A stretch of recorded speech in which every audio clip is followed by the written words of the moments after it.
ислам дінінде мына дінді қабылдау деген сөз арабтың мәдениетін түгел қабылдау деген сөз емес. Өйткені мына не үшін ислам діні араб емес халықтардың арасында кең тарады?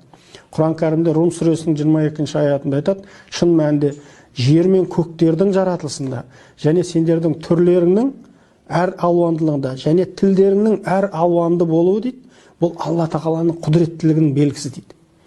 Шын мәнінде ойланып, терең ойланып білген адамдар үшін бұда талай аяттар бар дейді. Қандай аяттар? Аяттар деген сөз араб тілінде белгілер, Алланың құдіретін білдіретін нышандар дейді. Демек қараңыз, түрлі ұлттардың болуы, түрлі тілдердің болуы, бұл заңдылық, бұл Құдайдың қойған заңдылығы. Сондықтан да мына ислам дінін қабылдау арабтануға алып барады деген кейбір адамдарда қорқыныш бар. Шын мәнінде ондай емес. Біздің бабаларымыз қанша ғасырлардан бері ислам дінін қабылдап келе жатыр, бірақ ешқайсысы арабтанып кеткен жоқ. Өзіндік дәстүрін сақтап қалды.